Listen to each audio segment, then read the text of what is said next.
Good morning. Another beautiful day in sunny Queensland.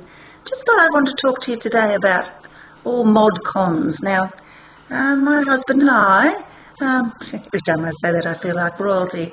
That's not necessarily a good thing. The Queen of England, or Queen of Australia currently, he's getting quite old and decrepit these days, so feeling like royalty isn't such a wonderful thing. But anyway, my husband and I live in a completely independent solar-powered home, which back in the day meant that we had very few mod cons. You know, we had a black and white TV. As people my age will remember what black and white TVs looked like. Not very good, as a matter of fact, and it was very small. But now, you know, due to new technology, we have all the things that most normal households have. We've got the big TV, and we've got the radio and digital radio, and obviously computers and all those sort of things. And I even have a robotic vacuum cleaner. Now, we have named him Roy. His name is. My husband says he's his best friend because obviously I don't do very much, so it's either my husband or Roy that looks after the house. And Roy is wonderful. He just needs a little clean after each day's work, and he works 2 days a week, sometimes every day, sometimes every second day, just depending. I have cats, you know, so therefore there's work to be done. But yeah, Roy, he's great. He does talk to you, which is very handy. He can sort of call out for help, you know, error, left wheel, and you have to go and rescue him. Mind you, if he's under the bed, I have to just let him sit there and run out of batteries till my husband gets home to get him out from under the bed, because if I go under the bed, chances are that's where I'll still be hours later and probably not looking too good. But anyway, Roy, he speaks up, you know. He makes little bippy noises and actually has a recorded voice. Not too bad voice, really, and which is good. It serves its purpose. I do dislike, though, inanimate objects that tend to want to boss you around, like the... we don't have a microwave, but I know microwaves are always giving you instructions, and they beep so many times, and then they have written instructions across the top saying, take out and turn over. And I think, well, I don't want to turn over, and I'll take it out when I want to. And then there's the washing machine. It beeps, you know. It doesn't say anything, but we all know it wants you to go and hang the clothes up. I mean, I will hang the clothes up when I'm good and bloody ready, not when my washing machine tells me to. So, you know, I mean, some things are useful when they speak to you, but I don't like being bossed around by my household appliances. And then there's the car.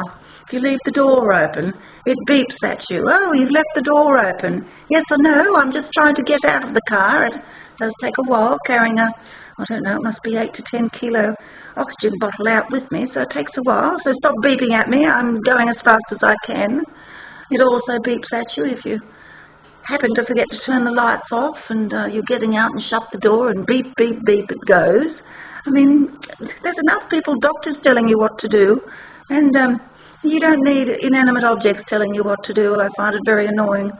Although, there's another thing that I do find useful, and I am what I would call a little tech savvy. I have a GPS on my phone and a navigator program or file or folder or whatever. I have one of those on my phone, and one of my children asked me the other day, oh, I've got to take someone to the doctors or somewhere, you know, and they don't know where to go. And I said, well, do you have a navigator on your phone?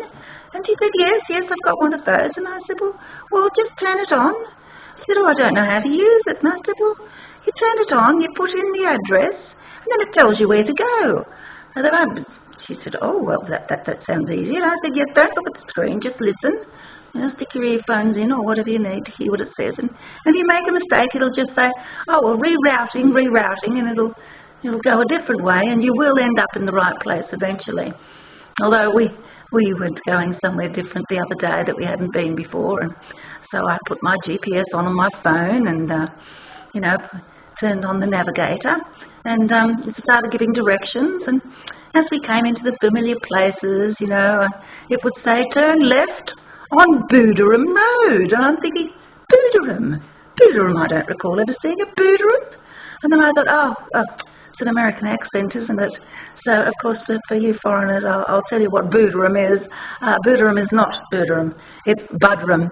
Bud as in American beer, as in maybe, and I don't know. So Bud, Budderum. The other place that we had to go was Mooloolaba. I thought, Mooloolaba? And then it occurred to me, Mooloolaba. So moo as in cow, loo as in the Australian toilet, and R as in maybe, and bar as in the noise the sheep makes. So, if you can possibly, make an attempt to try and, make things appropriate for the nation in which it's being used. A bit like those ads on TV, there's one particularly that drives me nuts where the woman goes, "Oh, because you're worth it." And it's all in an American accent. And I think, well, it's not because we're worth it, it's because we're worth shit, in fact. In fact, we're not even worth enough for you to bother to do an ad with an Australian actor or an Australian wannabe actor. You just roll out the same old ad with the American accent and say, because you're worth it. Well, we're not really worth it, are we? Or you'd bother to make a whole new ad. You're just after our money. And most likely you'll get it. But in principle, I don't like buying things that are actually pointed at some other nationality or obviously made overseas. I would much rather something made in Australia. I'm a little bit patriotic that way. I'm not a flag waver, and I'm not. I don't like generalisations about race, religion, or colour, or whatever. But if I can buy Australian, I certainly will. So, some American accent of a long ago wannabe actress saying, "Because you're worth it," I don't believe a word of it. Not at all.